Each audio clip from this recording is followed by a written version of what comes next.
Thank you for being here this afternoon. We have today filed a charge of murder against Major Davis, Jr. For the death and killing of Officer Perry Renn.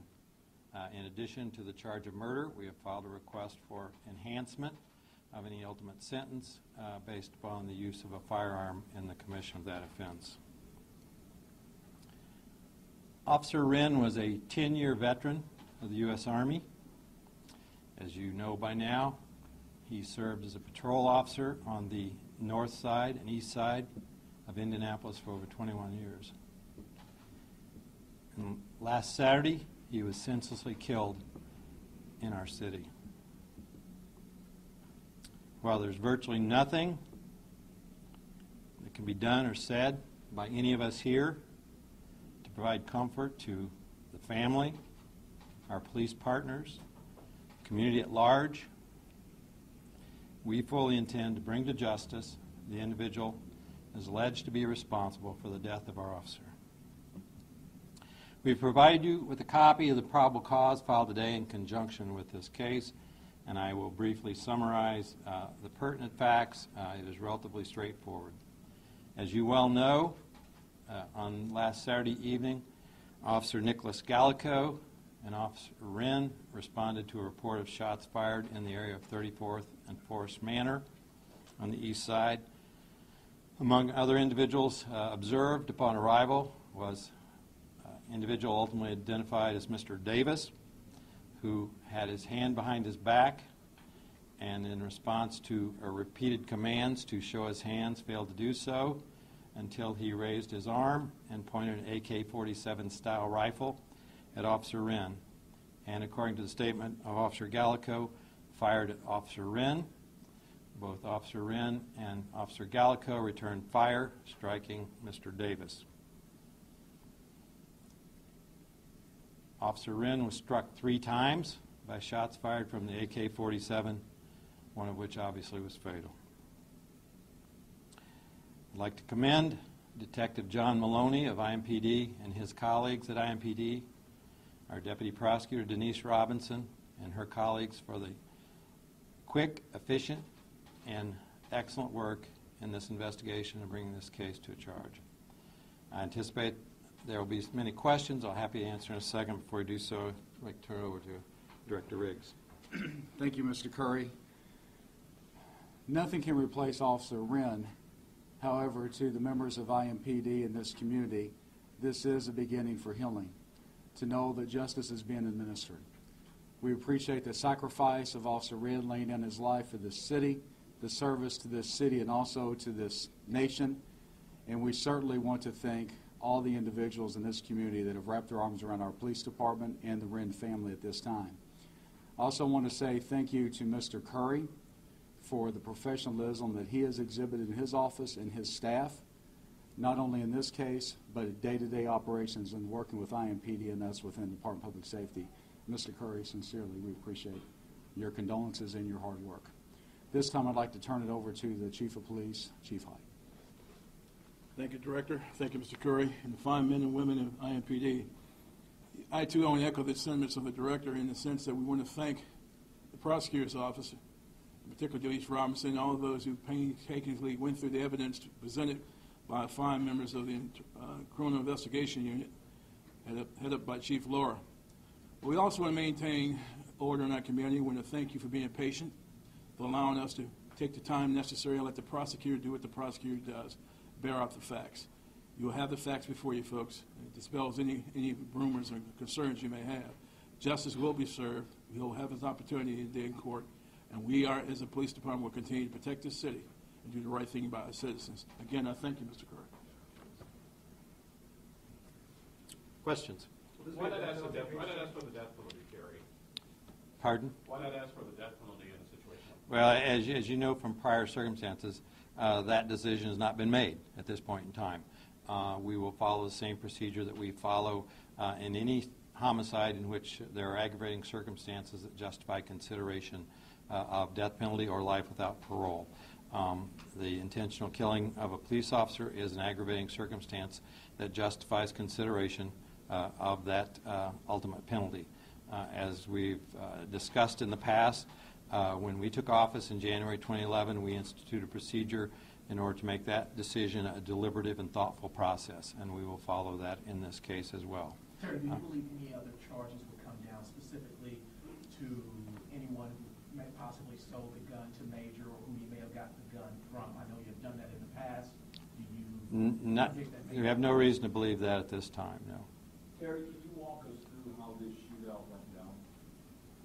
Well, I'm not going to expand too much upon what I've recited already, which is in the probable cause, but as set forth in the probable cause, it's alleged that Officer Gallico arrived first, got out of his car.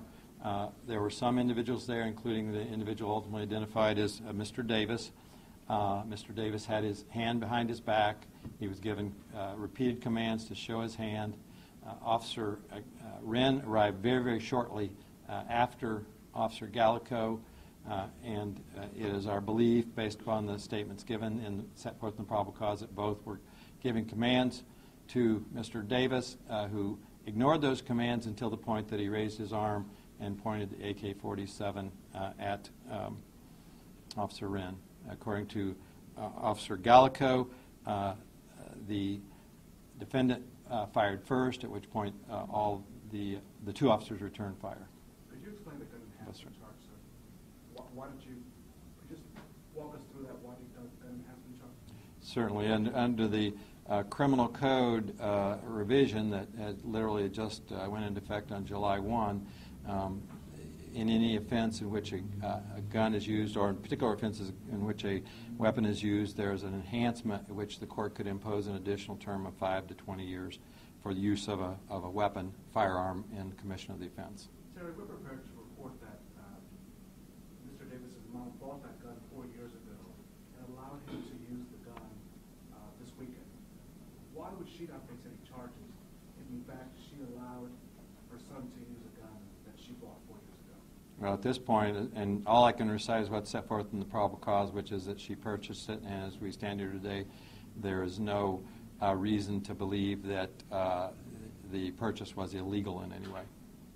Terry, have you received any type of indication that Major will ever be competent enough to stand trial?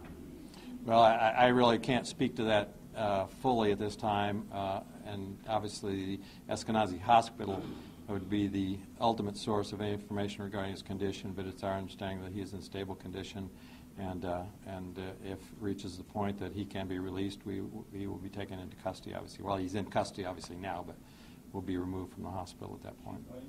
One question, sir. Of course, you've been privy to this investigation. We can now read the probable cause as the chief, and knowing the training you're off to go through, you've read the chronology of this. What for us on how you perceive your officer's actions that night despite this event? I think our officer asking was courageous, both of them. They did what they were trained to do. They have a fiduciary responsibility to respond to a threat. They received a call for shots fired. They arrived there. In fact, they verified shots were fired because the individual was armed with a weapon. They encountered him. They ordered him. They asked him first and ordered him second to drop the weapon. He chose to engage them in battle. The officers returned fire. We're trained to do just that. We've been given the oath to do just that, to render peace in our community and remove those weapons from the street. The better question is, why would he be in that area at that time doing a cookout with that weapon? Why wasn't he, and let's face it, joining the rest of his family, the rest of the community in the spirit of peace?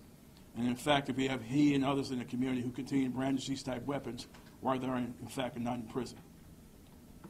Director Riggs, can you speak to the facts for that? In January, you plan to go to the legislature in hopes of changing current state law. How would this be different insofar as what you're proposing happens would help prosecutors like Mr. Curry in these kinds of situations? Well, I think it helps our community, and that's my number one goal. And we have been resolute, the mayor and I and the chief, in saying that we believe that 5 to 20 year that can be added that Mr. Curry referenced should be a shall be 20 years. We have looked at data. We are still compiling data. We believe that we could have up to 20 homicides that would not have occurred this year if we just simply had a 10-year mandatory minimum. Time is now for us to discuss that, and we will continue to discuss it. Terry, there's a sentiment in some sections of the Indianapolis community that when these guys get charged, either for serious charges, sometimes get plea bargain, or these guys don't serve their time, they're back out on the streets, whether it's a Seamus Patton type situation. What can you tell the citizens of Indianapolis today that when you guys do the charge, not only for Mr. Davis, but going forward, that the charges are going to stick, there won't be any plea bargains that put some of these folks back on the street, and these guys will serve their time behind bars, so they're not out committing crimes, whether against an officer or regular people? Well, as is frequently the case, Abdul, you got several questions built into one there. But let me see if I can parse out. And first of all, and perhaps this is just the nature of the beast, in this particular situation, for example, almost immediately there was assumption that a suspect in this case, which ultimately is Mr. Davis, has some sort of significant criminal history. That's simply not the case. And so I think this sort of reckless generalization that occurs does a disservice to all of us. It adds to the cynicism that's out there in the community and is inappropriate. Clearly, in the context of the criminal justice system, we resolved approximately 40,000 cases in 2013. Will those cases be resolved in many instances by a plea agreement? Absolutely. And so I'm not sure I have an ultimate answer to your question. Again, from the prosecutor's standpoint, from the court standpoint, from the police department standpoint, we prosecute cases under the law as given to us by the legislature. The courts impose sentences based upon the law as given to them by the legislature. And to suggest that in some broad sweeping generalization that there are all these people who are walking out the door is simply not true. And again, I think those who make those sort of reckless allegations do a disservice to the criminal justice system as well as the community at large.